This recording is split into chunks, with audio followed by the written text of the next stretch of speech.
My name is Colin Harrison. I'm the Senior Curator of European Art in the Ashmoleon Museum, and I'm the curator of this exhibition.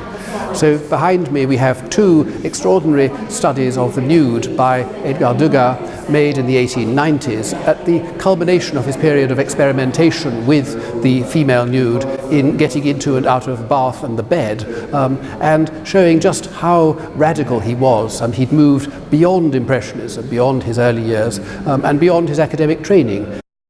And so we have the female nude as the sort of vehicle for experimentation, which he continued almost until the last day of his life. Okay. So this is a portrait of Dr. Gachet, who was a specialist in mental illness, and whom Van Gogh went to stay with at Auvers-sur-Oise in the last few months of his life, and who encouraged him as an amateur etcher, encouraged Van Gogh to make this single etching. It's the only etching he made in his entire life. Gachet encouraged Van Gogh by showing him just how easy the technique was, drawing onto a copper plate and covered with resin. But I think it is one of the most powerful images in the whole of Van Gogh's life. It's particularly touching that he has, unlike the two painted versions of Dr. Gachet, he has included the garden at Auvers-sur-Oise in the background. So this portrait of Germaine Raynal by Juan Gris was made in 1912 and illustrates one of the many different aspects of Cubism that was being developed from about 1908 onwards. So we see that different planes of the face have been moved around. It's still recognizably a portrait. She's still got hair and eyes and ears and mouth and so forth. The planes of the face have been shifted so that she looks completely different. And this is one of the many ways in which the avant-garde were experimenting with the abstraction and the dissolution of form. Little studies by Pablo Picasso, one made in Malaga in 1901 when he was looking after a friend of his. They were both very dissolute, frequenting brothels and bars and so forth.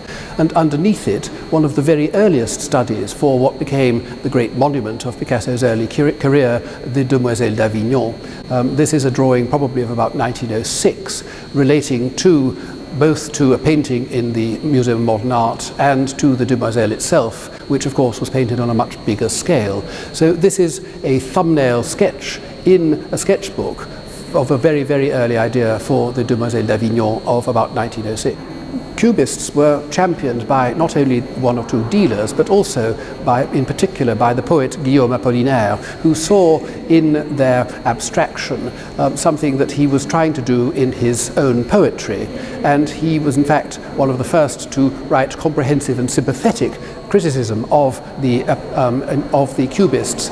And he understood that the Cubism wasn't simply what we now call pure Cubism of Picasso and Braque, but the other artists, those who exhibited at the Salon des Indépendants in 1911 and the notorious Section d'Or, the Golden Section, in 1912, he wrote extensive criticism of them. This etching by Marcoussis, who was a fellow Pole, Apollinaire was originally Polish, was begun in 1912 and not completed until after the First World War. And to have a representation, such a strong representation of Apollinaire in this section of the exhibition, I think is absolutely ideal. Stravinsky was of course the great avant-garde composer, and the scandal of the Rite of Spring in 1913 is something that Paris really never got over, but it had been preceded by the Cubist exhibition in the Salon des Indépendants in 1911, which in artistic terms was just as shocking and caused just as much of a furore. Picasso's portrait of Stravinsky is comparatively conventional. This portrait by Albert Glaise, I think, shows something of the vitality, the colour, but also is a much more appropriately avant-garde interpretation of this fundamental composer. In a sense, Picasso was the musical equivalent of Stravinsky.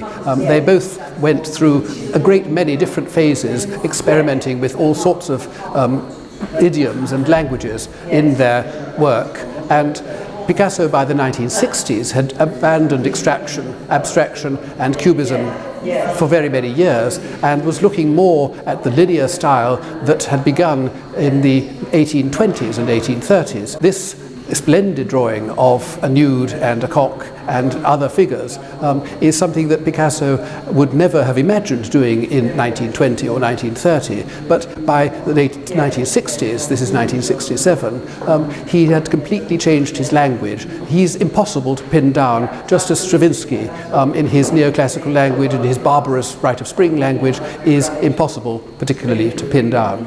We don't have any favorites. No. I suppose the last thing we acquire is always a favorite. We see it as a very fine collection, but we also see hideous, horrible, ugly, gaping holes in the collection. So the collection gradually determines what our next acquisition will be. So like any great collector, the collector falls into the hands of his or her collection. Now the other thing that might be said about the collection is essentially a European art collection. And therefore our competition to acquire each piece are Europeans, basically. European dealers, European collectors. So we have to outfox the Europeans at their own game. We have to be more knowledgeable, more intelligent, more sophisticated, and more aggressive than our European competitors in putting together the collection. So if it's really a great collection, what we're doing here, it's in competition with Europeans. In the Ashmoleon for 25 years, and I can honestly say that this is one of the most exciting exhibitions I've ever seen here, not only for the quality of the works, for the fact that almost none of them has ever been exhibited before, but because they tell one of the most compelling stories in the history of modern art, with examples which are unfamiliar but of extraordinary quality and of a kind that you simply cannot see in any public collection in this country.